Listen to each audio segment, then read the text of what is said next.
you've got to allow yourself to be a person.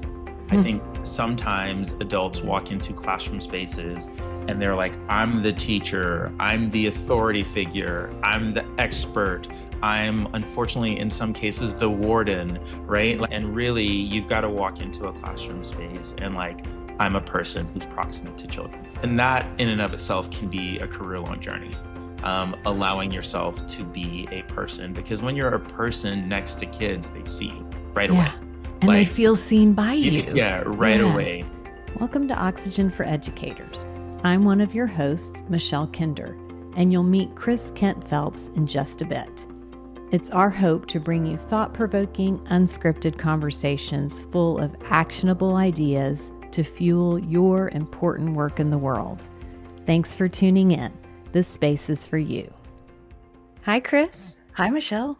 Nice to see you. It's great to see you.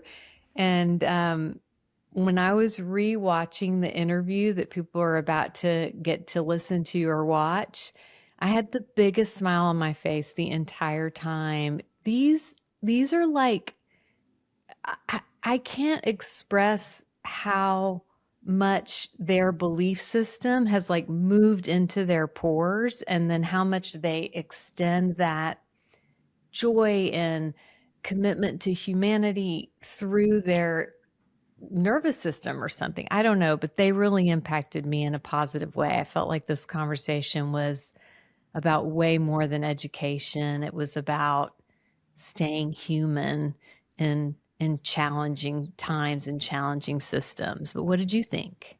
Well, it's funny that you said that about the smile, because I noticed at the very end, I was sitting there with a grin from ear to ear too. And I jotted that down because that's the first time that's happened to me, where I was really just sitting there grinning. So I guess you just described, I didn't really know how to put my finger on why. But maybe that's their gift.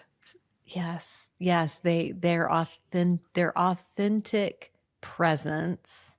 I just could not get enough of them. And joy. It's the joy piece, I feel like. Yeah. So let's say who they are.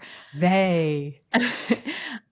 Listeners, you're about to meet Cornelius and Kass Minor, who began as teachers in New York City schools in early 2000s, where I like this part, they met and fell in love, and they're actually married and colleagues and partners.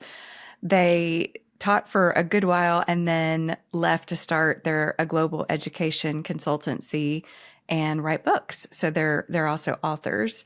Their consultancy is called the Minor Collective. What a great name. Isn't that a great name? And I love the mission, which is equally great, working to reimagine school so every kid has the chance to become who they want to be. Just love that. They also promote the idea of educators being the best they can be for students, but also each other. And as you just kind of said when you described them, they bring their own humanity to the classroom. And you feel that when you listen to them or watch this interview. Their books, Cornelius wrote, We Got This. And its key message is that listening to children is one of the most powerful things a teacher can do. That's huge. Take a breath. And then Kass wrote Teaching Fiercely, Spreading Joy and Justice in Our Schools, which is also just a lovely mission. And it offers a treatment plan immersed in care and community, which I loved. I loved those words, and poses that connectedness is a sustainable way to move forward, which is particularly relevant to our podcast. They do have curriculum available on their website, and I pulled a statement from each of their bio to close with. In Cornelius's bio, he says, thinking about what is good for kids means that we also have to think about what is good for us. And then from Kass's, classroom teacher has been the most coveted role of her career. So they're very uniquely qualified to come and help with culture in schools. So let's listen to them and let listeners meet them. Sounds good. Okay. Thank you. Hello, Cornelius and Kass. Hi there. Hello. You all are our first dual interview, and what a duo you are. Excellent. No, it's so exciting to be here. Like, Michelle, you're kind of our first like big time podcaster that we're talking to. So like That's not possible. we've done lots of shows and lots of things, but the way that you all have organized your show and like compiled your themes, really, speaking to the soul of educators is who we are. And so just like thank you. Yeah. Oh, thank you for saying that, because when I was researching and getting ready for this conversation, I felt such a soul connection to both of you, like your capacity to speak truth, but in such an invitational way. I mean, you're top of the mountain. You're doing such a good job with that. Well, we are alongside a lot of other folks who are there, right? Who are sort of like working in this space of, just trying to rise above all of the stuff that is not as important. And I think, even that idea, the name of your podcast, Oxygen for Educators, is really, that is a huge aspiration of ours to make that, realized in all different kinds of spaces. Absolutely. And for Kass and I, so much of what we do is community. So the two of us sometimes are the face of it, but, since the very beginning, we met teaching in the same school. And so, from that moment on, the two of us have really walked shoulder to shoulder with lots of other educators who really champion this idea of being the best that we can be for students, of course, but being the best that we can be for ourselves and for each other. Yes, and understanding that that's like the preamble to Absolutely. being best for students. Yeah, I really got that from reading and watching videos of you all. Let's start with just your stories, because I imagine we could do 7 hours of just your stories, but let's start with that. Wow. So, well, I guess it depends on what juncture you want to start up at. You get to pick. Well, it's interesting because, in my current work that I'm exploring, I really think about this idea of our becoming, right? So we all know like the Michelle Obama's like beautiful memoir that she entitled Becoming. But I think of myself as a teacher, learning to teach way before I even considered like being in front of a classroom. And so I think like my work is really informed around like the familial relationships I have. I think of like, the real practical wisdom I learned from my grandmothers and, watching my parents and my family. But, I think the more official part of my teacherhood, like started, here in New York City, where I, had my first juncture into leading a classroom. And I was really lucky to be a part of such an amazing community of educators that, really positioned our humanity in the front and center of all of the decisions that were being made. It was a really different time, early 2000s. And, that is where I met Cornelius. It's funny because my teacher origin story is also, my, where I met my husband. So amazing. It's like, again, like this really like intertwining of like my personhood and my teacherhood it's present in all of the things that I do, which I think maybe is the core of my story, and that I really work to bring all of the different facets of life in my work, regardless of where I'm at, so we can feel really full and whole, and that we can, breathe more easily together and have a good time while we're doing it. That's so important. Yeah. I mean, that integration that you speak of is like, I can feel my lungs expanding just hearing you talk about it. It's like, yeah, like that's what we could be doing, what we could be making spaces that invite that. Yeah. Yeah, 100%. And, I think for folks who have had time to like witness what Cornelius does, especially with students, I think that is like, my favorite space to witness Cornelius's work. There's not like a leaving any pieces of yourself behind. It's this really like full-bodied experience, and it is centered in fun. And I think, on the other end of the spectrum, a thing that really concerns both myself and Cornelius these days is just the lack of fun people are having in their work in education, especially teachers. at the front of classrooms. And then, we could talk all day long about the lack of student engagement in some of those spaces. So it's been really cool, to think about the strategy and almost like the tactics required to do the work that we love most in a different paradigm of, 2026. Okay, Cornelius, we're coming to you in a second, but this is so rich. Yeah. Just by happenstance, Friday's episode is a shorter episode, and it's titled Making Room for Joy and Play. And it's very much what you're talking about and what you live. In that episode, I shared a quote from Mark Nepo. He says, joy is not an added feature, it's a sign of deep health. And I mean, that seems very connected to y'all's commitment to, like, we're going to be fully embodied. We're going to bring our full selves. We're going to be unapologetically joyful.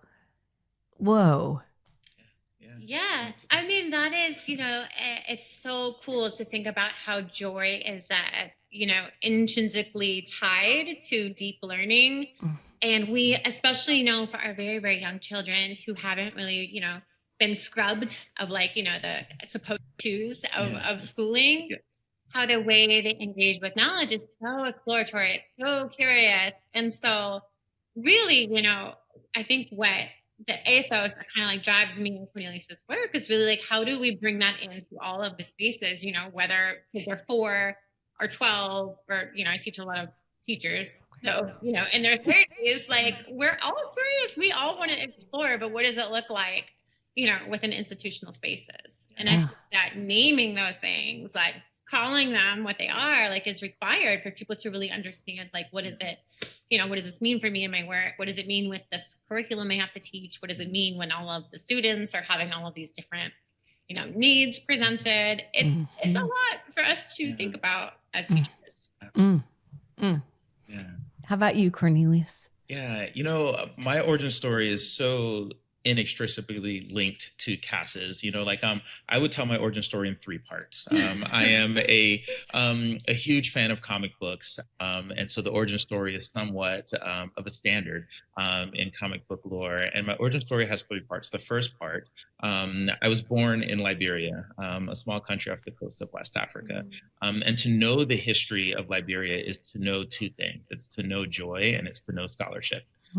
That Liberia was founded by formerly enslaved people in the United States who left the United States and returned to Africa. So my direct ancestors were literate people who could buy their own freedom and left an unfree yet to be United States and returned to Africa, which I think is really, really important because the through line of literacy is literally in my blood. And so, and my people are farmers and educators. So my maternal grandmother, who I lived with as a young person, was one of the best teachers in my country. So I was really born into not a financial inheritance, but a real cultural inheritance around the importance of joy and learning. And that's how I spent my childhood, on beaches, in the forest, like really kind of learning. And it wasn't a scripted kind of learning, but a more experiential and play-based kind of learning.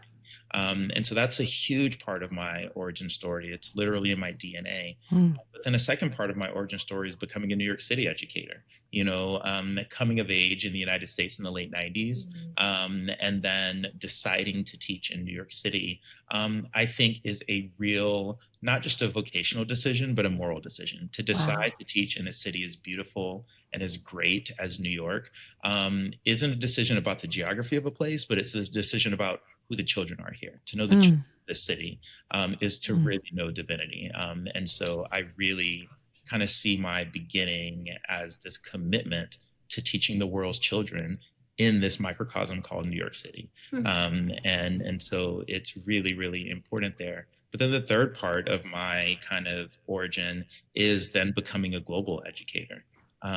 Deciding to leave my classroom to write books and to go out into the world and kind of share what I know and who I am with folks around the globe.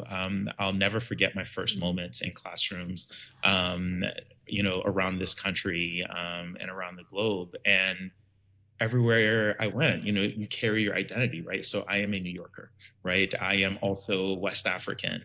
I am a Black American. I love Pokemon. I love skateboarding, right? And so all of those things, I get to walk with those things into classrooms around the world. That's really important. I want to come back into this earth as your student. Like, I'm transfixed. I can only imagine what that's like. Yeah, it's so fun, and this idea even of what a student is, right? That kind of suggests a hierarchy that Kass and I really try to resist, that we're all each other's students, right? So anyone that I sit with, we were on the couch the other evening, and I was with a group of third graders earlier this week, and I had this transformative time watching them be with each other and watching them like learn from each other and love each other.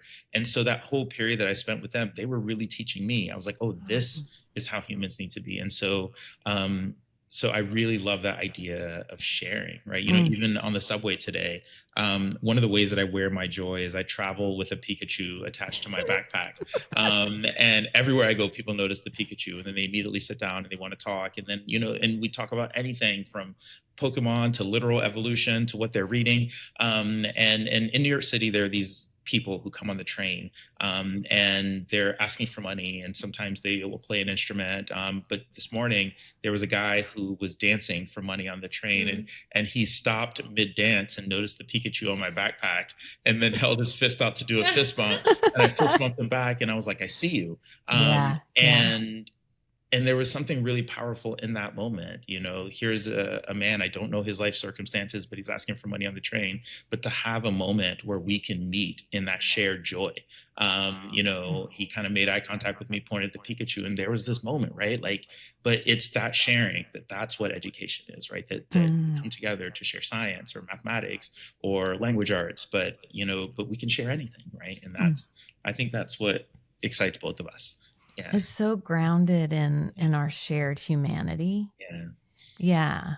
Is your maternal grandmother still living? She is not. She's an ancestor now, but in the ways that ancestors are always with us. And so is she living in the biological sense? No, but is she living? Absolutely. Do you have a sense of what she would say about you and your work in the world? I think she would find it both compelling and humorous. We still laugh together a lot. She was the kind of grandmother where I was perpetually 8 years old to her. And we laughed a lot together. Especially, I was really lucky to spend lots of time with her, especially in her later years. I left college for a while to, when we knew she was near the end, I got to spend time with her. And we spent that time knitting and playing games. And so she would have a lot to say about classroom stuff, but she would have even more to say about what smells I liked or what flowers I was looking at or what animals I found interesting. She was that kind of person, but that's where the learning lives, right? The learning lives in the things that compel us as humans, right? And so she would make a lesson out of a flower that we found or out of a color that drew my eye. And so she would still be talking about that. It's so interesting that you say that. I was telling y'all before we hit record that last night we did the launch event for our magazine, and it was such a great evening, and it was such a special day. And what I went to sleep excited about was, of course, everything that happened there. But also yesterday I had a sandwich, and I grew my own lettuce and my own basil for the sandwich, and I'm obsessed. I can't stop thinking about it. And so just like to your grandmother's point, it's like those things are so life-giving. Yes. Yeah. Yes. Yeah. I think the best moment of my year so far, Kass and I bought a kit, and our oldest daughter got this radio kit, and it was a kind of a tech kit, and you could build a radio. And so we were in the kitchen watching our oldest kid build a radio. And probably the best moment of my year was when she turned on the radio and it worked. And she kind of like jumped out of her skin. Oh, Because because she created something. yeah, She, at the sound of this radio. But it's that I'm eating the sandwich with the basil that I grew. It's Yeah. that I'm listening to the radio that I built with my hands. That moment. Amazing. Well, Yeah. I think what y'all are Amazing. describing, it's learning. It's like these Yes. deep learning experiences, right? Yeah. Like, you Oh. know, to put something together, to create, to go through that process, or, you know, to plant a seed, watch it grow, and then eat it. Like, it's like, really, that is the human condition. When you talk about, you know, humanizing education, it's really just kind of like going back to, you know, our instincts as a Oh. species to survive and, you know, to enjoy and to appreciate like what's beautiful. And so I think, you know, it is really ironic that we have to work so hard to, you know, ensure that those experiences continue, or, you know, to reintroduce those experiences into the classroom. And what happens to y'all's hope meter? Like, what are the conversations between you at home around that challenge? Kind of the systems and structures that pull us away from our humanity, and then the like grounded, community-oriented work that keeps Yeah. us. Yeah. What do y'all I think talk we have about? a really textured approach to hope, and you know, these days I feel like just wrote like a whole essay on critical hopes. I have a lot of ideas, but I think, you know, I am really inspired by a climate scientist. Her name is Ayanna Elizabeth Johnson. She has a book. It's really amazing. It's called "What If We Get It Right?" And she starts off her conversation thinking about, you know, what is hope if hope is not rooted in something useful or action. And so I think it is really important for us to remain hopeful. And I think in our family, that is like foundational to not just like who we are as a people, but really as parents who are ushering young people into, you know, a very fraught and contentious world, right? And so hope for us is typically couched in action. Mm. And so, you know, what that looks like in the realm of school is pretty different depending on where we are at, like, you know, within our geopolitics. But, you know, here in New York, which is where I primarily am engaged, we are very much committed to action research. I know that sounds very cheesy and like, you know, a thing of the past, but really like we're able to do a lot with really well informed data, really great questions rooted in the student experience. And, you know, Cornelius and I continue to work on our own learning. You know, like we are continually like, you know, I'm getting my micro credential in science of reading. Like, you know, I want to know more. We continue to want to learn more. So the foundational principles of learning don't go away, but we also need to understand, like, you know, these new curriculums that are coming down the pipeline and are being legislated. Not everybody wants to do this at the dinner table, but we get out curriculum and we're looking at it, we're thinking about it and considering it and anticipating like how are students going to, you know, go ahead. The nerd in me bows to the nerd in you. You're welcome to dinner anytime. Thank you. How old are your children? So 14 and 12, soon to be 12. Yeah. Oh my gosh, you're in the thick of it. How joyful. Yeah. Oh, and it's your daughter's 14, son is 12, or We have two daughters. Two daughters. Same. Okay. Yeah. We're the same. Okay. All right. So tell me, when y'all met, who knew first that this was a more than coworkers? Kass Yeah, I did? think Kass knew first. She had to tell you. Or no, our students probably knew before both of us. No way. Yeah, I mean, it was like everything, like everything. like another component of our belief system. It was a process. Yeah, it was Yeah. It was a process, Aw. for sure. Yeah, I do remember a moment though. I was really sick one day, and Kass brought orange juice to my classroom just for the extra like jolt of vitamin C. Aw. And she handed me the orange juice and left. Like she didn't say anything. She's like, orange juice, and she left. And probably 28 kids turned around and they were like, she likes you. like you two are a thing. Yeah, you two are a thing. Yeah. Your students are like, hello.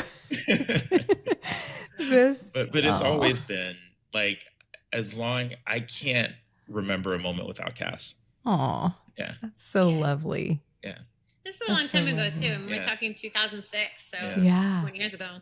Yeah. Oh my Yeah. gosh, y'all are such bright lights. Really, I'm like transfixed. Okay, I'm getting my questions out because I'll just sit here like a goofball with a huge smile on my face if I don't focus. Okay, Cass, you talked about your work in becoming, and that really caught my attention as well. When you look at educators right now, what do you see them becoming?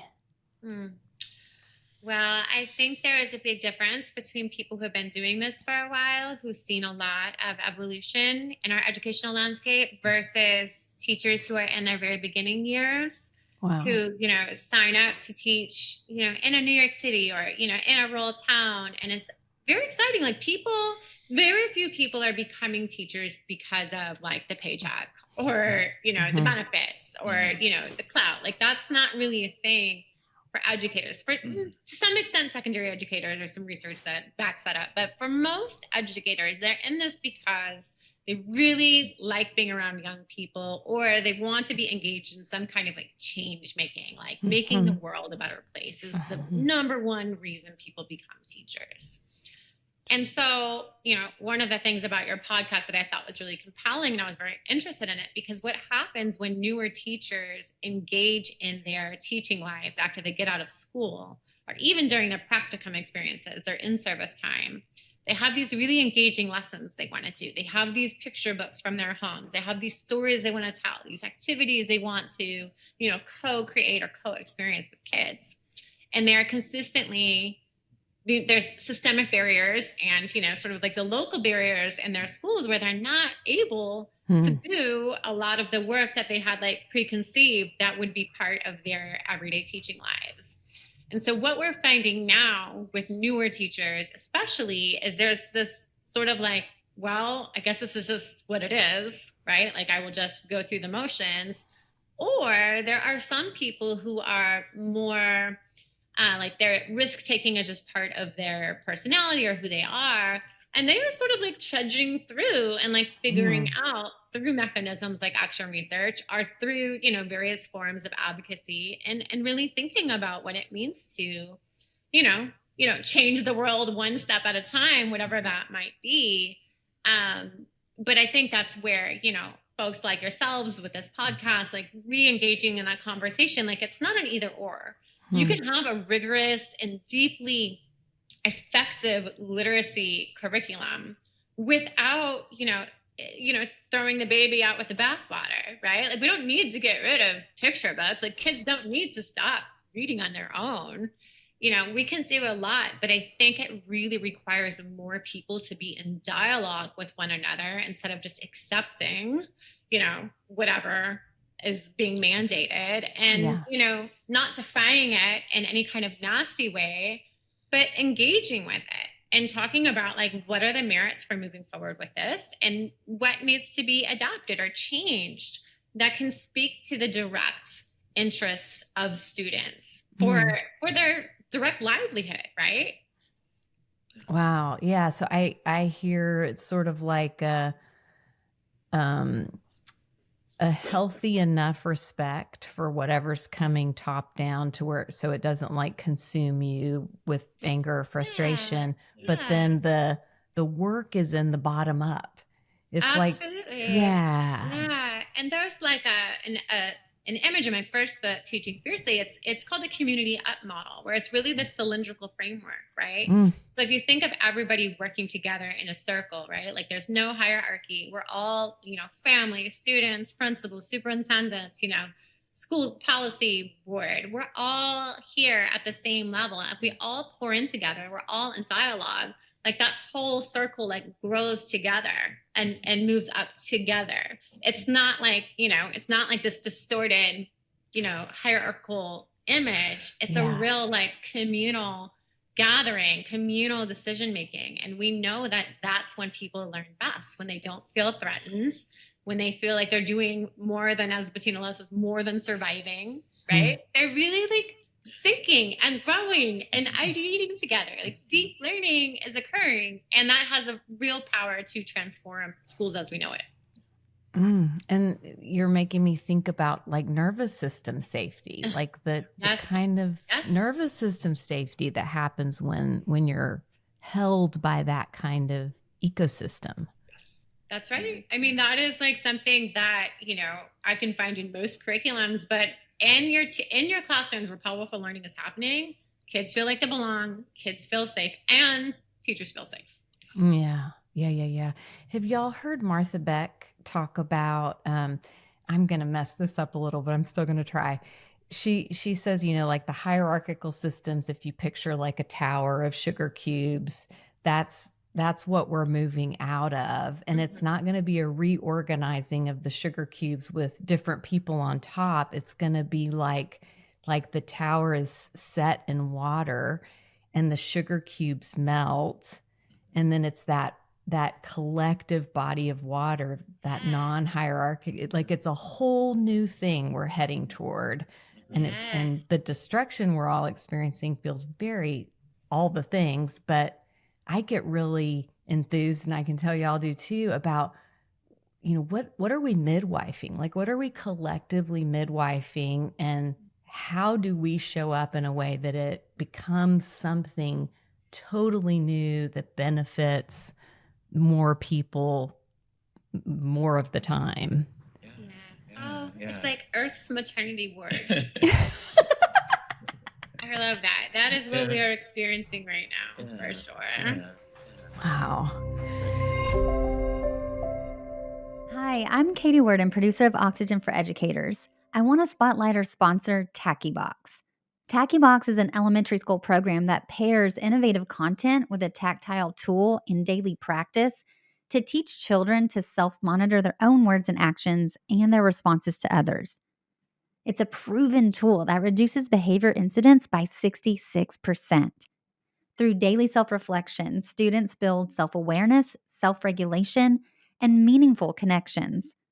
TackyBox is a light lift for teachers with a big impact on student well-being. Go to tackybox.com to learn more and become a TackyBox district. Okay, so Corn, I want to talk to you about how one of the things that caught my attention, one of the many things, is how you talk about that equity lives in everyday choices. And you to me, like of everyone I've researched, the listening to kids and that driving that. So I wanted to hear from you about what listening, like real deep listening, actually requires of the adults, and how do we do that in systems that maybe don't support it? Yeah, absolutely. Well, to answer the first part of the question, what does listening require of an adult? The first thing it requires, and you talked about kind of the regulation of our nervous systems, you've got to allow yourself to be a person. I think sometimes adults walk into classroom spaces and they're like, I'm the teacher, I'm the authority figure, I'm the expert, I'm unfortunately in some cases the warden, right? Like, and really you've got to walk into a classroom space and like, I'm a person who's proximate to children. And I think that in and of itself can be a career-long journey. Allowing yourself to be a person, because when you're a person next to kids, they see you right away. And they feel seen by you. Yeah, right away. Like there are times where I'll walk into a classroom and people will just come to me. Children will just come to me. And it's not because I did a thing. It's not because I said a thing. It's because I am. And so allowing yourself to be a person, like kids can smell it when you walk into the room and you think you're the authority figure. They can smell it when you walk into the room and you're carrying your authority with you. They can smell it when you walk into the room and you lead with your expertise. But when you lead with your personhood, that's like step one. Step two for me is really then listening actually does not occur at the site of the message being communicated. A lot of people think that. Okay, one more time. That's very profound. Listening does not occur at the site of the message being communicated. Okay, so if a kid says to me, like, I don't feel good. At the moment when I receive that message, people think listening ends there. They're like, oh, I heard the kid. He uttered the words, I don't feel good. They're like, oh, I listened. I heard him utter that sentence. I'm done. And then they decide on their course of action and they leave, right? But I want to remember that listening is not monologue, it's dialogue. And for children, so much of that dialogue happens in their affective behavior. So I won't ever hear it in words, but I'll see it in their behavior. Or for children, so much of the message being communicated happens in their response to learning. So I won't ever hear the words, but I'll see it every time a vocabulary word touches the desk or every time a math worksheet comes out. And so I have to have my whole body tuned into what children are communicating, because if I'm listening with just my ears, I'm going to miss most of it. And so this idea that, okay, what does Michelle do every time? Like I have a kid, like, for example, every time we have French fries in the school cafeteria, his whole body lights up, right? And so, but if relatable. Yeah, but if I'm listening with just my ears, I'm going to miss that. And so what I know about him is, okay, he comes to life on French fry days. And so when I want to do the multiplication that is most frustrating, we're going to do it on a day where there's French fries, because he's got more bandwidth to work through frustration on days when he's got the most energy, right? But I know that about him because I listened. Yeah, right? and to more than what was being said, you're listening with all your senses. Exactly. And then the third part of it is then acting on the message, right? And so, okay, a lot of people would be like, so the kid likes French fries, whatever. What does that have to do with instruction? Or so the kid likes French fries. What does that have to do with state standards? And it's like, well, if state standards require us to move through frustration, and I've got to map my frustration across the week to keep this kid emotionally safe, I want to make sure that I am not over encumbering him on days when he doesn't feel as good. And on days when he is feeling great, those are the days that we're going to lean into some more difficult math or social studies or science. Yeah. And I can picture people listening to this and thinking, I don't have the bandwidth, but it's front loading. Like if you're in relationship in that way, then so many of the other things that take time and energy are reduced. That's how I'm hearing it. A simple way to think about it, we were all children before, right? And if I don't know if your caregivers were like my caregivers, but when my sister and I, we loved going and getting like ice cream. Like that was a big deal in our family. But ice cream was a special treat. And we knew the days when my mom was feeling great. And we knew the days when she was more likely to say yes to the ice cream. And my sister would say things like, oh, we're not going to ask for ice cream today because look at her. She's going to say no, right? And then there were other days where we're like, oh, mom is up here. We're definitely asking for ice cream today because she's definitely going to say yes to anything we request. And so that same instinct that we had when we were 8 and we were asking our caregivers for ice cream is the same instinct that you bring to your classroom.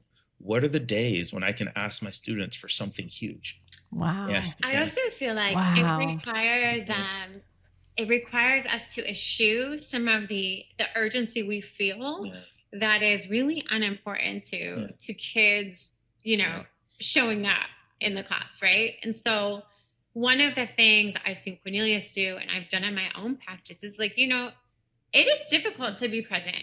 It is difficult to always position yourself in a way where you're really able to hear kids.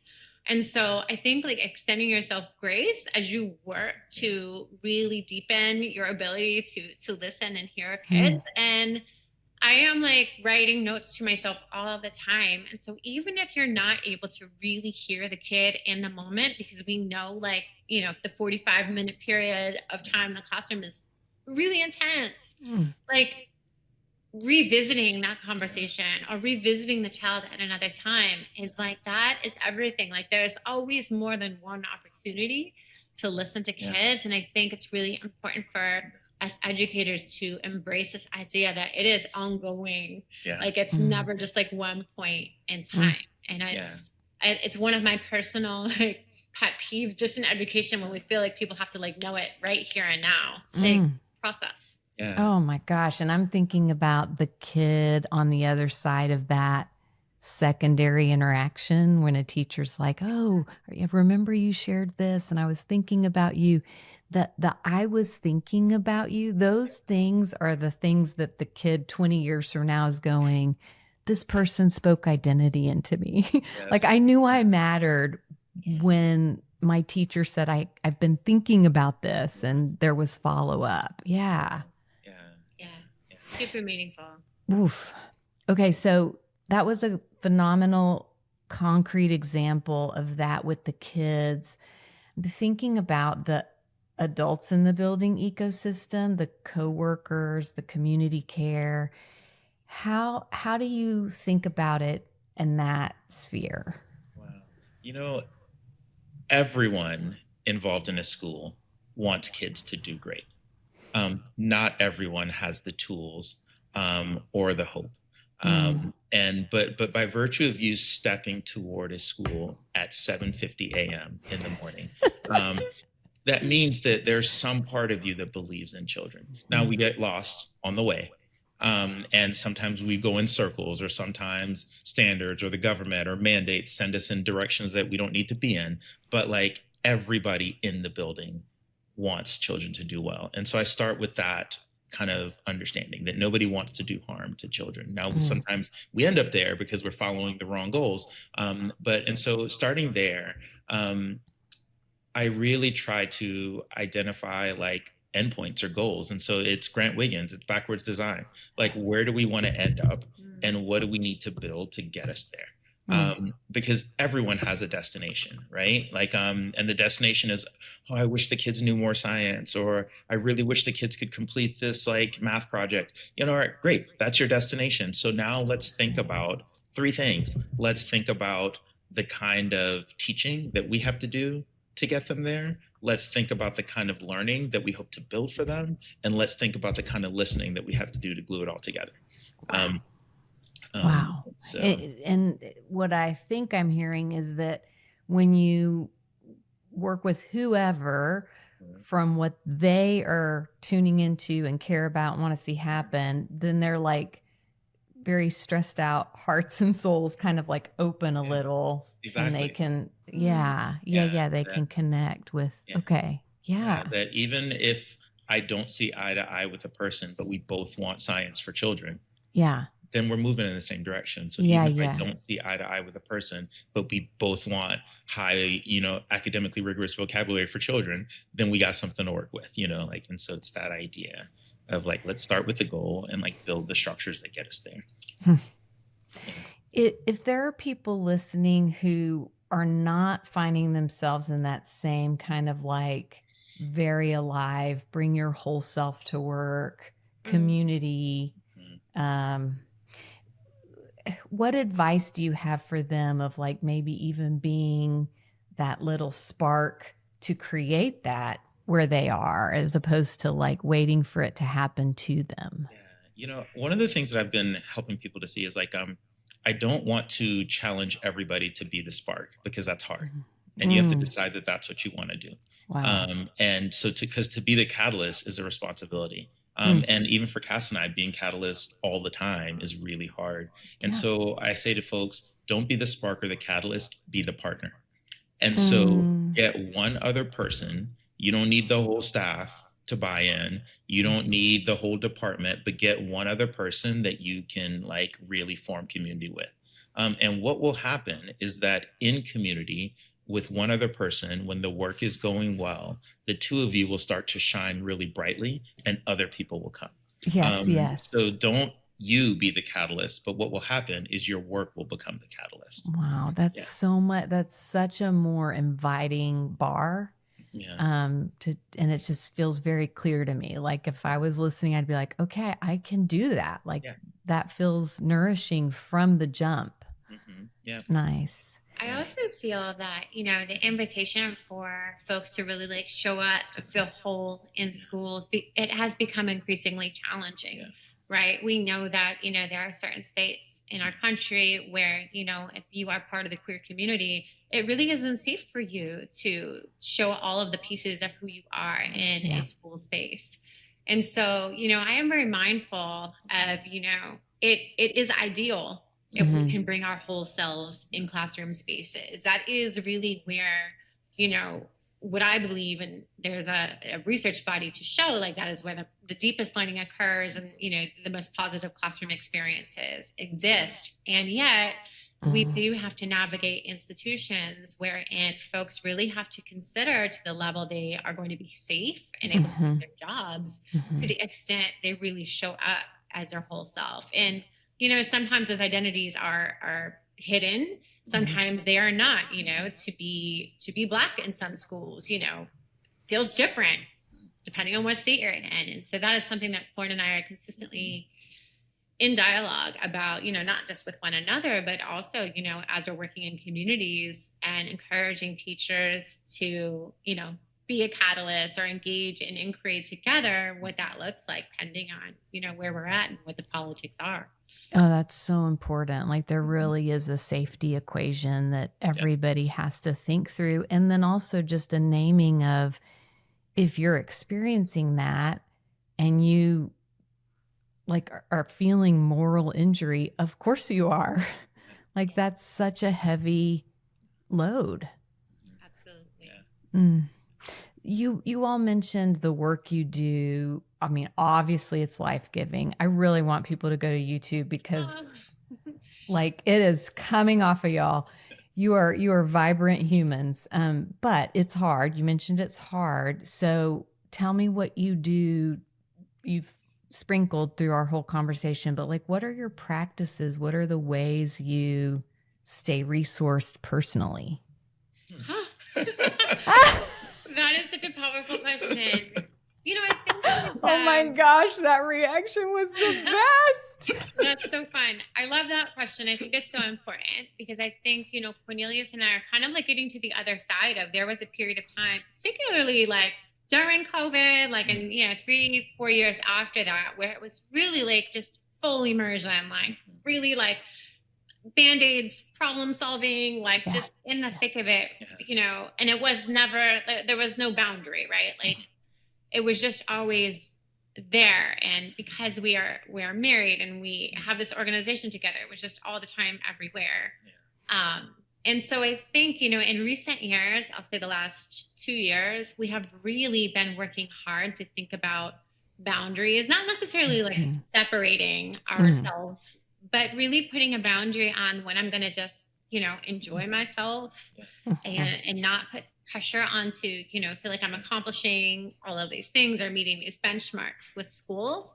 So we think really being in the mindset and understanding how important it is to just put pressure on yourself to have fun and enjoy yourself. Just even knowing that is something you need has been an essential first step. And then I think also, in order to enjoy doing the work of transforming schools and really keeping things humanized within that conversation, there's a fair amount of learning that we engage in. I think that's part of my core identity. I love learning. It doesn't necessarily mean, although in this phase of life, I'm just finishing grad school. I'm finishing my doctorate this May. So I do congrats. all day long. But it doesn't necessarily mean that, right? It means for me, reinvigorating some of my hobbies. I love the fiber arts, love making jewelry. I love thrifting with my daughters. And I know for Cornelius, that has looked different. So I think just knowing, you have to have a boundary somewhere. And I think for people say that they don't, they might want to reconsider what that means for them to always be in the thick of this work, because it is very energy consuming. And so thinking about where are you drawing sources of energy from is really important, because for us, we're really constantly pouring in. But I think in these recent years, it's been more of pouring into people as opposed to, an industry or a framework. And so we have been getting more energy because we're more experienced and just understand how to work a little like smartly, Yeah. like Yeah. work smarter, not harder. Yeah. Yeah. I think Yeah. we're finally figuring out what that Yeah. is. Yeah. But like when you talk about that sort of like ability to flip the switch off in the evenings or the weekends and go headfirst into a hobby where you like lose time or whatever, like that is, there will be people listening who will go, I've never done that. Mhm. Like That was us. That was yeah. us. Yeah. No, that was us 3 years ago. Yeah. We never it wasn't, we did it here and there, but it wasn't a conscious thing. And then before you know it, you're just never doing it. Yeah. Yeah. Yeah. And then it's like, okay, maybe that works if you're a sprinter, but for sure not educators who so much of the work that's happening will not even get solved in our lifetimes. Right. Yeah. So it's not like you're going to finish the project and then you'll get a break. Like the project is never ending. So in the absence of you going switch on, switch off, switch on, switch off, you're just going to deplete yourself. Yeah. And really for me, it hasn't even been as dramatic as switch on, switch off as it's been just slow down. So for example, like I taught myself how to have one foot on the ground at all times when I'm walking in the hallway at school. So I never do the teacher shuffle walk anymore. Like that teacher shuffle walk where you're walking fast to the copy room. I don't do that no more. And so so this idea that like I can take a breath, I can slow down. And so when other adults in the building are walking, they're walking twice as fast as me. And I have just decided that I'm going to move in my own time. That is lovely. And so there are these little things like when I'm walking in line with kids to the gym, for example, I intentionally start conversations while I'm online. So I'm like, hey, what did y'all play today? Oh, is anybody thinking about math yet? We've got that coming up. And what that does is that forces everyone to kind of take a breath. So it's none of this, all right, everybody in line, we got to get there because we got to start class and you got to get your folders out. Like it's like intentionally. So it's not switch on, switch off as much as it is be present. Yeah, that. And I love the embodied approach of like actually paying attention to like, is my foot on the ground? And and oh, that's so nice. Yeah. So like, but I think it's a lot of that. But then like Kass said, a lot of fun. So a lot of fiber arts, a lot of rap music, a lot of Pokemon, a lot of like, so it's that kind of stuff. I think also just moving past like this, we live in a culture of like getting things done. Like that is literally like what, whatever job you have, it's like, here are your duties. Like, did you finish them today? Or what did you accomplish today? And I think for me, I think the biggest point of contention in our relationship is that I am the person who is like speed walking everywhere I go. Everywhere I go. But for me, it has been just embracing this idea of like, we're working on this. Like it is, everything is a process. Yeah. Rarely will you get something done if it is like deeply transformational things are not really ever done, right? Whether it be if you're like working on a relationship you have with somebody, or if you're working in a school and you're, developing a department that's sort of like gone wayward. It's not like you end the year and you're like, well, we're done with this, folks. Like, good luck. Like, it's never that, right? And I think it's a mindset that you really have to build. You almost have to unlearn the getting things done mindset and construct your own like process oriented mindset, because we are encultured to live in a space where we're just checking things off the list, and not it feels momentarily gratifying. Yeah. But it is not incredibly meaningful when you look back and across a lifetime of just things that you get checked off a list. That's not the things that you remember. No, you get that like short-term adrenaline hit and then you're like, oh, my soul's leaving my body. What's going on? Oh, mercy. So when we decided to talk, tell me what you all were like, oh, we want to make sure we hit on blank, blank, or blank, or things you've said on other interviews or podcasts that you're like, I really want this audience to know or think about or be comforted by, or just anything at all that we haven't gone toward. I think, something that Cornelius and I just wrote about that I believe is really important. I would love for teachers to really think about what is it they believe in about their work. I Hmm. think that so many folks, whether it be in academia or in a conference space or, something they read, are telling teachers, like, this is what needs to happen. This is what you need to do. I am really impressed, and I love when teachers are developing their own stance about what it Yeah. means to engage in that teaching and learning exchange with kids. And whether it be a 2 sentence credo or like 100-page manifesto, I think I would just really encourage teachers to think about like who they are and what they want to do in this work. So, they don't just accept like the things that other people are telling them they should believe in, because there's so much richness in what people bring, to their work based on who they are, what they love, what they think, what they've been exposed to in their life. And I think there is a real power when those things live in their belief system, and that is practiced throughout their stance in teaching. Oh, So with and that, I love that. And I love how that asks people to trust themselves and their yeah, inner world and their inner knowing and what they know from their experience and their relationships to be their compass, and just like accept that if we're looking for all of our direction externally and we're failing to see that a lot of those external factors are, self-dealing or somehow not in the best interest of the kids or the adults, like, I don't know, that just makes me feel okay. Maybe I can't trust all this, but can I trust myself? Yeah. Yeah. yeah, absolutely.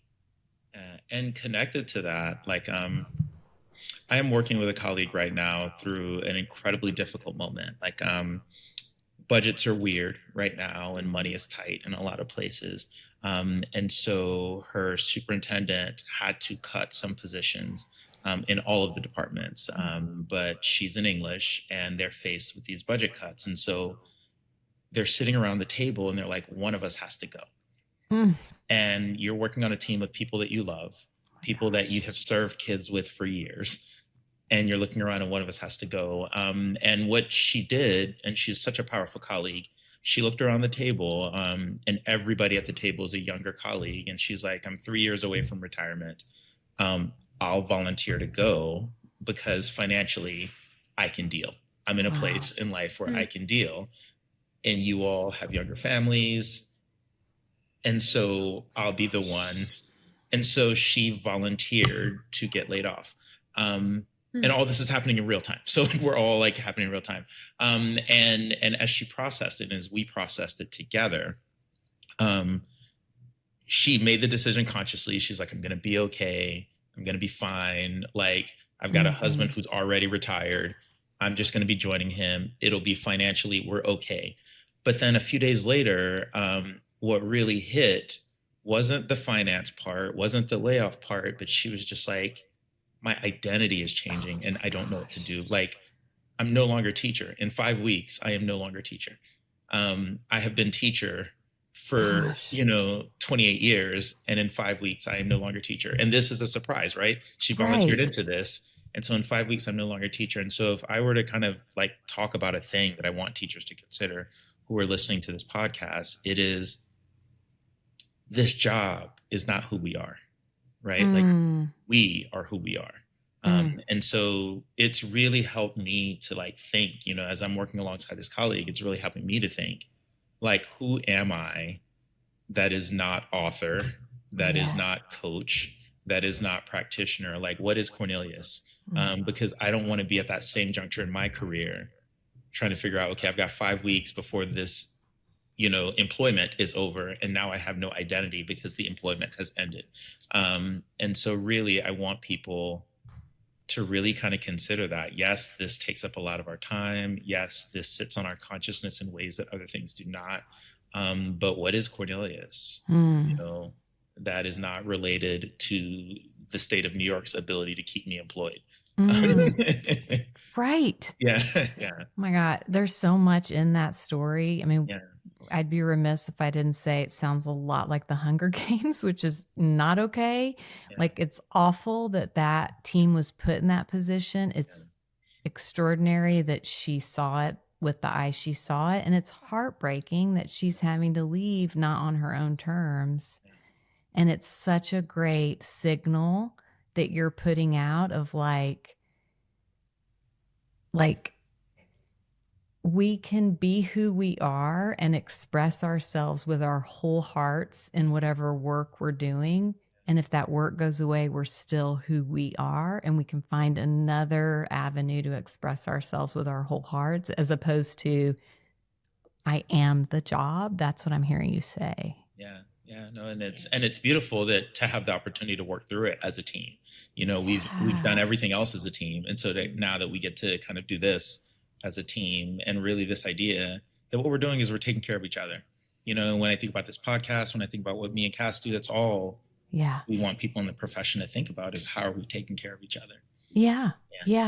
And I think people are more interested and open to that question because of the level of disruption in the world than it seems like they've been in the past. Which is heartening to me. It goes back to that, like, okay, what are we building? What's being born here? What are people open to that got lost in the hustle before or whatever? Absolutely. You know, and one of the things that Kass keeps reminding me of when we think about that kind of radical hope is that we're not the only people who've experienced cultural devastation before. You know, there are people historically who've done this before us, and there are so many lessons that we can learn from them and from those communities. You know. Wow. And I think it goes back to what you had mentioned before when we were thinking about, you know, what kind of midwife are we right now? We're in, you know, Earth's maternity ward. You think about, you know, the ashes that burn down from the forest and the beautiful richness and that soil. You know, there are all of these stories that Cornelius is referring to when people are in the face of cultural devastation, and they built something more beautiful that we've not experienced in our own lifetime in school. And so I think there is a real opportunity to develop something different, something that is better, something that speaks to people's humanity in ways that make a lot of sense for their current experience. And so that is, you know, really what the heart is of what we do. So we keep on just putting one foot in front of the other towards that pursuit. I love that. I was describing to someone last night that our work feels a little like dark room, tiny flashlight, but we just keep following. You know, you just keep following the light, and you make the best decision you can with what you can see, and you ground those decisions in that community care. So lovely. How do people work with you all? It's the minorcollective.com. Yes. It is such an engaging site, like your writings, your videos. I did see the little action figures behind you in some of the videos. It was nice to get context today. I love that. So how do people work with you and follow you and learn from you, and what do y'all want to? Sure. Yeah. So we have, as you said, we have an amazing website called theminorcollective.com. You can learn more about our work and who we are. There is a contact form, like a button. You could directly email us through our website. We partner with schools long term. We are, you know, both do keynote speaking engagements.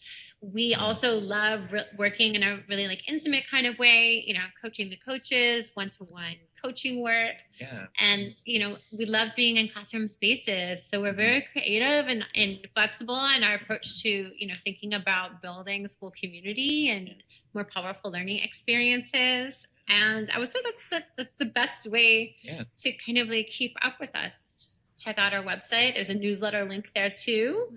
Any other way people can you know, like learn more about you? Oh, we have some books out. We've got books. That's right. So Kass is the author of an incredible book, Teaching Fiercely, which is just like transformational when we think about the work that we want to do, not just as practitioners, but as people, how we awaken the kind of fierceness that we need. I've got a book, We Got This, that really kind of centers around like how we listen to kids and how we position ourselves to be most powerful, like around kids. But yeah, the website, we are all over the country. And so like, come see us at a conference or at a gathering of teachers, or invite us to come work alongside you at school. That the work is rich always, but it is richer when we do it together. Yeah. 100%. Incredible. Yeah. Okay, so one of our 27, 28 goals is to have an Oxygen for Educators conference. So just answer when I call. Answer when I call. Amazing. Yeah. Love that. It would be amazing to have you both there. Absolutely. Yeah. Well, Michelle, it is a certain, like, it's a real special treat to talk to you. Like, I think that what you are giving all of our colleagues through this podcast and your magazine is so central to who we are and who we are becoming. And so Thank you so much for your Thank warm you. reception, for your beautiful questions. Like, these are the real conversations and dialogue we hope that, everybody in our work is having. So Yeah. thanks for, documenting it, putting out into the world. Love it. Well, we'll be in touch. I'm certain of that. And thank you for your amazing work in the world. I feel energy in my body that was not there an hour ago. And I thank you for that. It's very, very inspiring. Beautiful. Thank you so much. Bye. Welcome back, Chris. Thank you. Another great interview. I don't know about you, but I have more things to talk about than usual. And at the same time, I felt like it was really hard to kind of put into words the impact of what they were conveying. I had like a double experience that seems contradictory, but somehow it wasn't. I don't know. That makes sense when you think about Cornelius's discussion around listening and how it comes. It's not just the words. Mm-hmm. Yeah, there's a lot there. A lot there. Yes. Another piece of it, I think, is we got to experience each of them as professionals and having like all of the dimension and history. And then we got to experience how they felt to talk to and be with. And we got to experience how they interact with each other. Mm-hmm. And there was just so much respect and love, and like watching their facial expressions or utterances when the other person was sharing something was so lovely. It was like a master class in continuing to just stay in awe of your partner. Love that. Yeah. I did notice that, especially when Kass spoke, Cornelius was sitting there with a grin from ear to ear, just the whole time. So great. That orange juice worked. That was so awesome that his students were like, hello. She's into great. you. It was great. What do you have that you want to start with? I think the biggest takeaway for me, and to your opening point, this is more than just an education. It's ridiculously relevant to education, but it's also just relevant to life in general, is just that joy and learning go hand in hand. And you learn better when you're joyful. Yeah. I just thought that was really lovely. And from an education standpoint, it just makes such a case for experiential learning and play-based learning, which I know that they promote. But thinking about it from a mother's standpoint and how game-changing that is with kids, you get to see that. But I loved that. And thinking about Cornelius growing up in West Africa and what just him describing what that was like for him. Oh, I just wish that for all kids. Mm-hmm. The way he talked about his grandmother was so amazing. Mm-hmm. Yeah. Yeah. And it makes me think about like if we frame if we are in like Earth University as Right. adults, like same principles apply. Can we approach the learning, the lessons, the journey, the everything from a posture of joy and lightness and freedom, or not? And just the reminder that if the goal of a school system is to teach and for students to learn, if that is a condition that increases the ability to learn, of course we need to do that. Like, of course. I was a little shocked that you were more excited about your lettuce in your sandwich than our Oxygen for Educators magazine launch. But that was a great example, though, about learning and how that excites you. And I really liked that example. It was, that part of the conversation was so funny to me because I was popping off about some stuff going on, and Cornelius was too, and then Cass was like, like classically what you're talking about is learning. It's like that is it. That is what we have lost in our schools, is we don't have the containers to light up kids and let them just like lean into their natural curiosity and their natural desire to like create and learn. And how great was their story about their daughter and the radio kit? Yes. Well, honestly, I started thinking, when is the last time Jake and I did something like that, where he was learning, and I kind of did it. My brain went down this rabbit trail of, oh, okay, so coaches, maybe that's why they're so effective at really teaching kids character, because kids are playing. They're playing sports. They're showing up. I mean, they're having fun. So people talk about that coaches have such a unique opportunity to shape character, and get kids excited about learning. That's just really where I went, because I thought, okay, well, that is where Jake gets. He is doing that twice a day, every day, and it's with coaches. That's interesting. Isn't it? I hadn't thought about it that way. Yeah. Okay, so one of the things that I wanted to unpack was Cass's research and work and writing about becoming, and that is the driver as opposed to like performing a role. And can we make space in our systems and in our relationships for becoming? I just thought that was like a real invitation to be process oriented instead of, like she mentioned, our culture is so outcome oriented.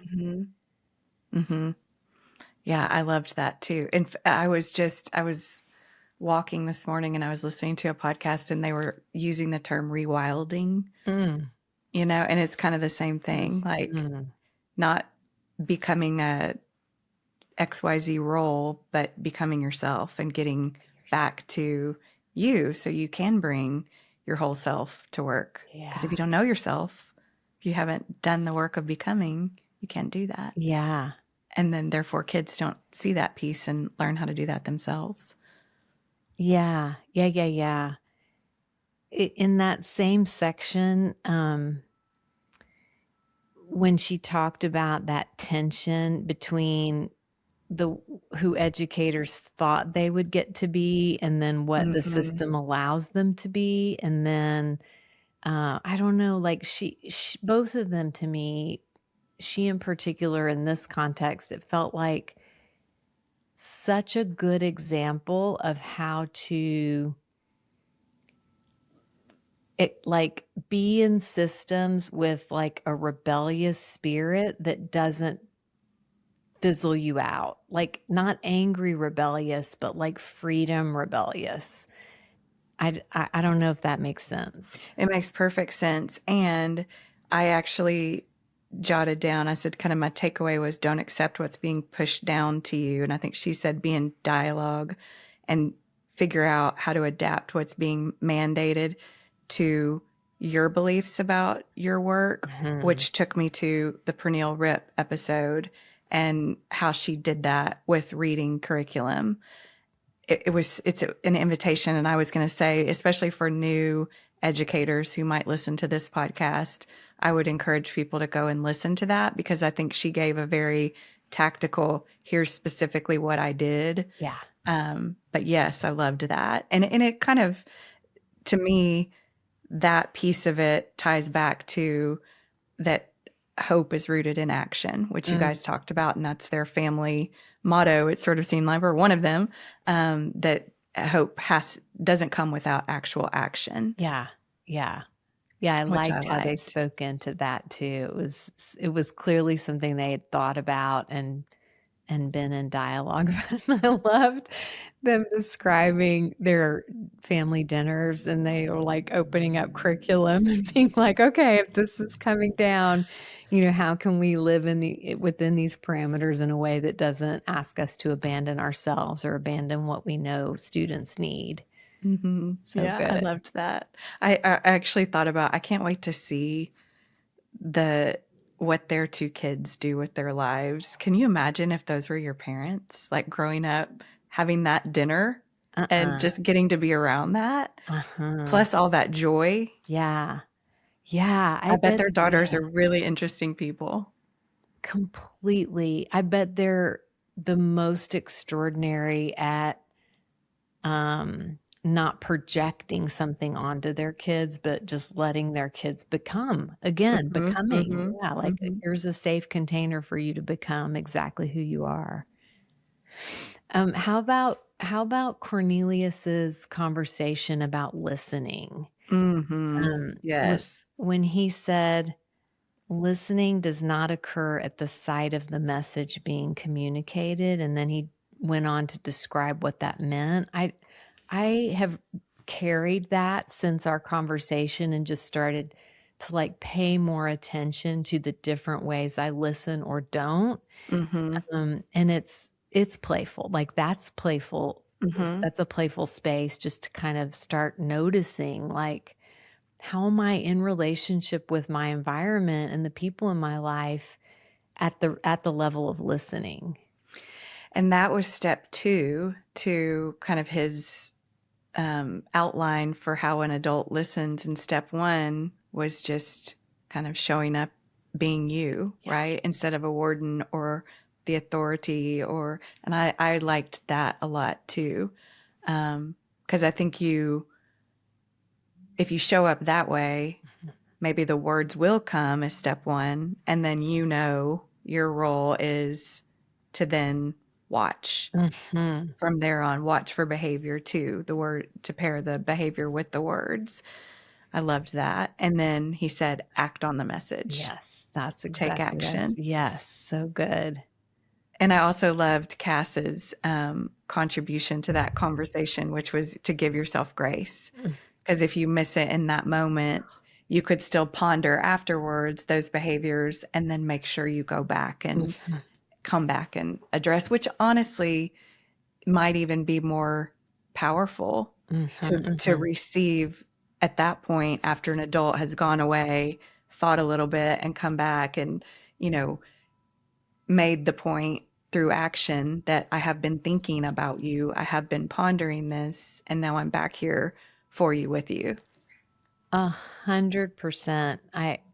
The widest eyes, the most open hearts I ever saw as a therapist working with children were the sessions where I was able to say, I've been thinking about what you said, and ... And there is something so identity forming for kids to hear that you're on their mind and you're being shaped by them as much as they're being shaped by you. It's that reciprocal. They were also a great example of what it looks like to live from a non-hierarchical. Yes. Yeah.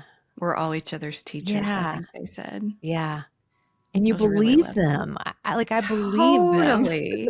Totally. Some people could say that and be like, ugh, eye roll. I don't buy it. But I totally buy it with them. Yes, for sure. Well, and I mean, I think just in kind of some of the stories they told, especially like walking down the hall and being in line, not doing the teacher shuffle so you could listen and ask questions. And there was just a lot of anecdotal support of those statements. Okay, you kind of alluded to this, but we'll just highlight, underscore the walking slowly. I thought that was so actionable. If all of this feels too big and someone's listening and just wants like one thing to do, if they just borrow Cornelius's, like, I always want to have a part of one foot on the ground. And I just think that's a major sign to your nervous system that perceived urgency is exactly that, perceived. Mm-hmm. Yeah. Yeah, that was helpful to me just as a human. Yeah. To hear that. Okay, so on that note, they gave a few other practices that could be oxygen for our listeners, in addition to slowing down and keeping one foot on the ground, setting boundaries. And what I loved was I kind of acknowledging that just having fun and finding time to be joyful at doing something that is not related to work is an essential need, and carving out that time, that resonated with me a lot. The argument that they make with their lives as full as their lives are, and their mission in this world being as giant as it is, the argument they made for not sleeping on hobbies, to me was powerful. Same. And I don't know if anyone can relate to this, but when I stepped out of the executive director world and tried to slow my life down, I needed a bridge. I had to be as manic about something else before I could slow down, if that makes sense. So I had to transition my mania to I'm just saying it like it is, to home stuff or hobbies or, something I wanted to learn about. That was how I bridged. First, I had to do something else with equal intensity, and then I was able to kind of like downshift. But I did not have the capacity to go from that level of intensity to a downshift. But I could transfer it. I could transfer this work madness to a hobby madness. You still see me doing it. I still do it. What did you transfer it to? Transfer it to straight out of the gates? I don't even remember, because that was like 6 years ago. I don't remember, but it was like what I remember is I'm approaching this with far more intensity than makes sense. As you kind of do. As I kind of when do. When you sent me your nutrition worksheet after we were diagnosed with cancer, I was like, whoa, she's taking this nutrition thing seriously. It was very intimidating, I gotta say. But for me, it's fun. Like it's learning to me. It lights me up. And the reason I share that is because I could imagine there are people who feel like that pedal to the metal around work stuff 24 hours a day has just become so normalized that to lift their foot off the gas, it's like threatening, it's disorienting. So what I learned was I just had to put my foot on a different pedal, but same intensity, and eventually I could downshift. So, do something else that has nothing to do with work, and let yourself be as intense about it as you need to be to kind of relearn that slowness that Cornelius talked about. Or the shut off, shut on, like his is slowing down. Yeah. But other people might just shut off, and this is going to be my hour to read, or my hour to walk, or my hour to make lettuce and get very excited about my sandwich, like my partner here. It was so fun. It still is. That's awesome.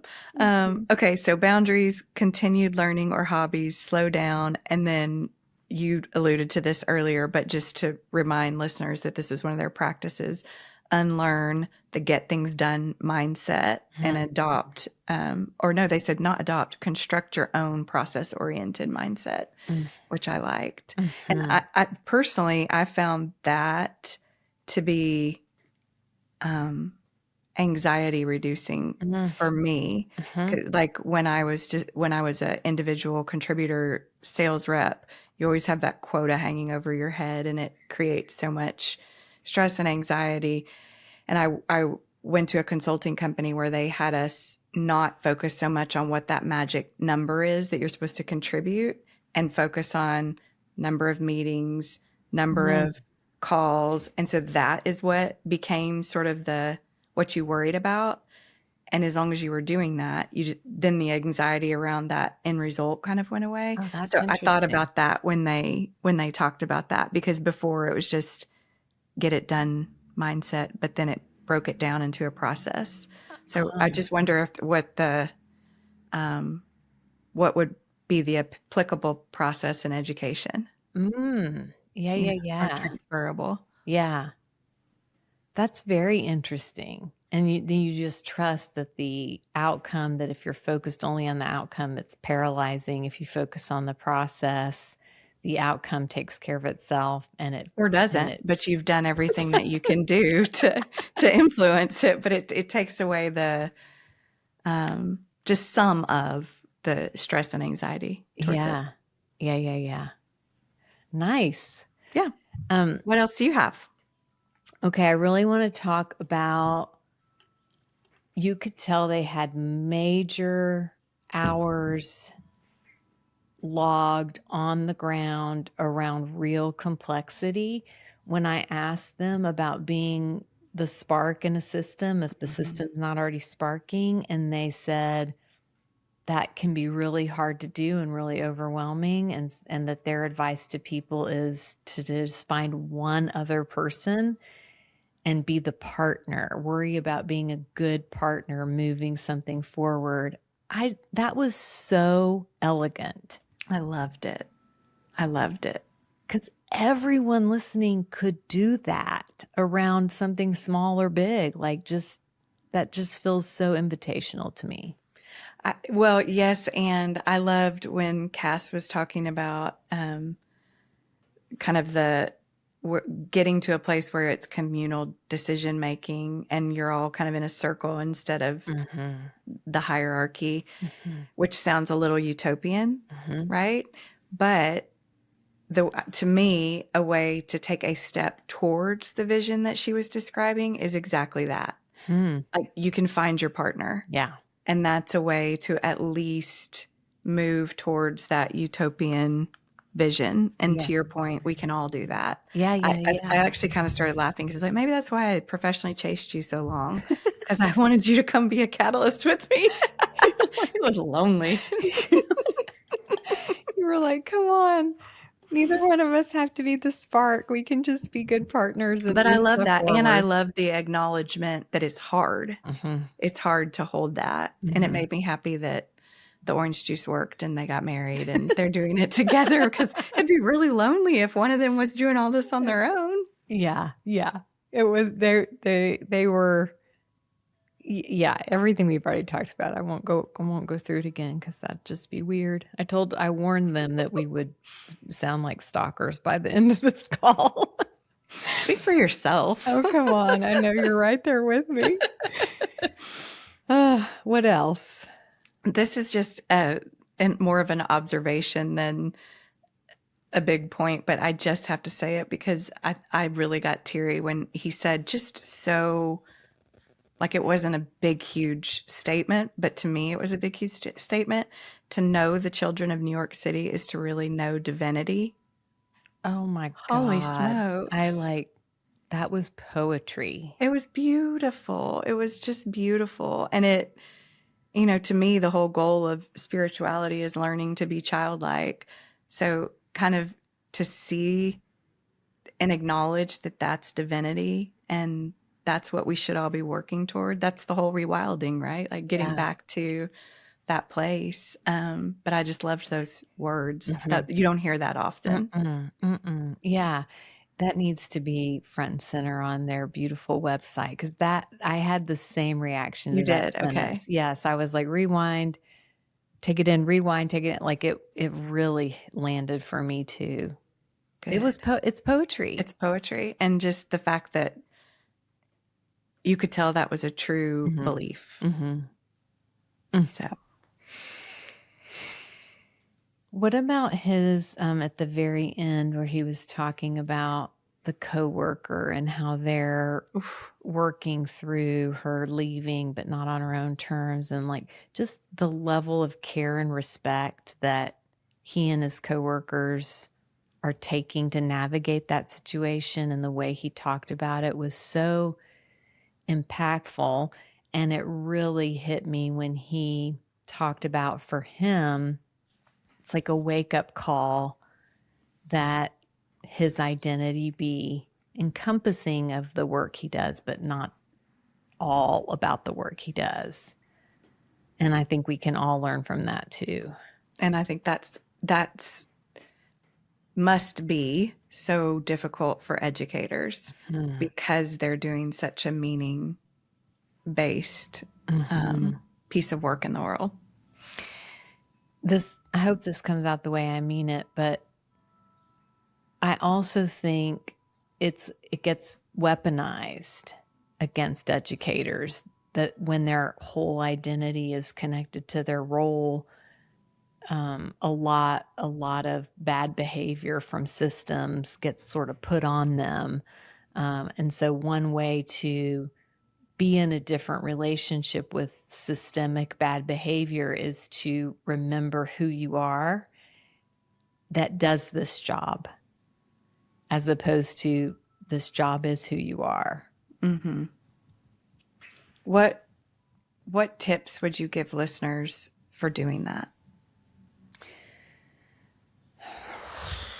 I mean, I feel very humbled around his real life insight in walking with his coworker. I don't feel like I have an idea of how you do that, except to just raise your awareness and then inch toward that identity shift and that boundaried life. And know that if you're like the rest of us, you're gonna get it right some days, and you're gonna feel like you didn't get it right other days, and that's, you still are on the path, and the payoff of being on the path toward trying to sort of seek that, I don't think balance is the right word, but equilibrium.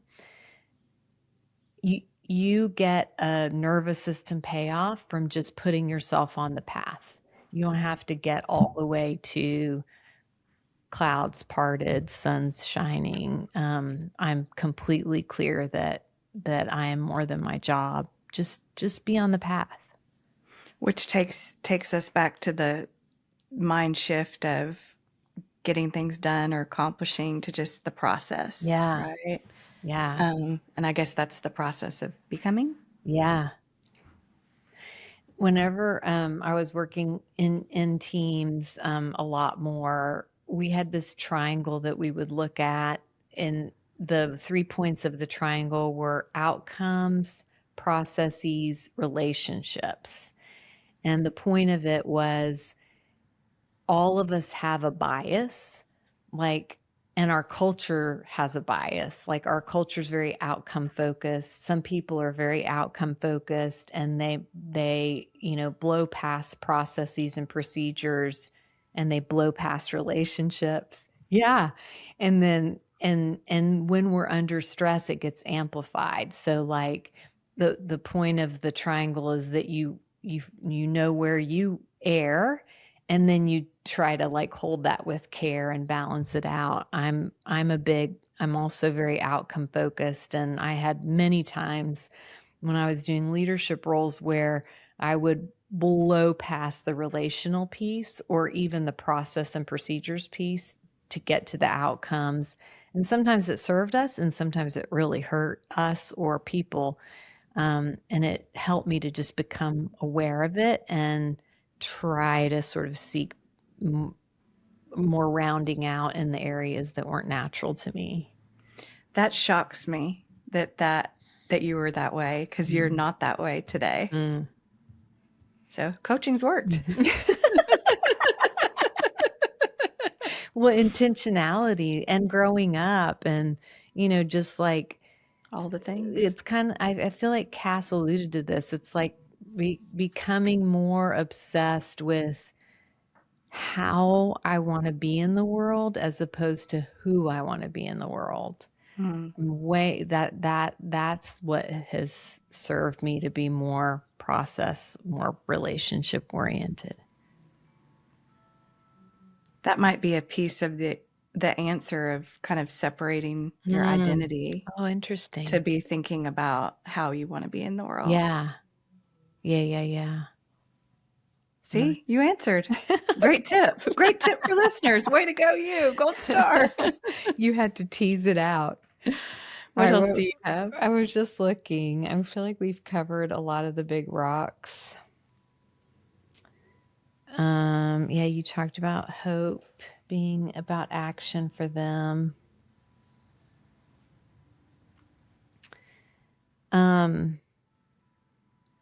Okay, so I was sort of like looking at the more traditional frame versus how they show up, and I did like some old, like traditional, how I experience them. Do you want to hear that? Please. So the more traditional is teacher as role. The way they presented it and held it, it felt like it was teacher as an evolving human. The kind of more traditional listening is hearing. They were about listening, being attuning and responding. Traditional is change is about individual effort. For them, it felt more relational and communal. That's where change happens. Sustainability in a traditional frame is almost like escape. Like, how do I escape either mentally or physically for this to be sustainable? Their message to me felt like it was about presence. Like, how do you drop all the way into yourself and all the way into your relationships for this to be sustainable? And then we already talked about the identity, your identity being the job, or your identity being your whole self. Love that. I love all of that. Yeah, they were special. They are special. We are not done collaborating with them. I will find a way to keep working with them, I hope, because can't you picture them as part of the conference? 100%. Yeah. Yes. Yeah. Yes. I like how you just broke that down from the traditional and their view, because when I think it was Cornelius that said, we're not the only people who've experienced cultural devastation. And that made me feel so hopeful. And I just thought about what the 4 presidents said around the 250th, and just looking at history and kind of reigniting hope. Remember, Obama said, remember what's best in us. Clinton said, don't give up on America. And I think Bush said, we've endured periods of intense rivalry of ideas before. Love a neighbor like you'd love to be loved yourself. And all of that creates that community that I feel like they're talking about, what we're trying to build, which again is all of it's rooted in that concept of radical hope. So I just loved everything they brought to the table to help me believe all those things, continue to believe all those things. It was a very like tactical, boots on the ground. Yeah. This is what we're doing, that made all of those kind of loftier presidential statements feel attainable and real. Yeah, and embodied. I know that word's growing on you. They are examples to me of really embodied people. Mm-hmm. Yeah. Yeah. I'm getting Everybody there. stay tuned. By season 5, Chris is going to be Season 10, I'll actually gonna use the make word. peace with the word embodied. I That's love it. all I've got. Okay, What so about they're you? another group that you just researched and found. That's how they came to us. I love it. Thanks for finding them. I so Yeah, enjoyed it. And I know, me thanks to them too. for the work they're doing. And I'll look forward to seeing them at our conference. There you go. Let's call it into existence. You heard it here Okay. first. All right. Thanks, Chris. You bet. Thank you. Bye. Thanks for joining us for this episode of Oxygen for Educators. Please like, share, and follow, and if inclined, leave us a 5-star review so that we can keep making content for you. Let us hear from you if you know someone we should interview or a topic we should cover. The views and opinions expressed in this podcast are those of the guest and host and do not necessarily reflect the official policy or position of any organization. The content is provided for informational and educational purposes only and is not intended as professional advice. Listeners are encouraged to use their own judgment and seek appropriate professional support when needed. Oxygen for Educators, its host, and production partners are not responsible for any actions taken based on the information shared in this podcast.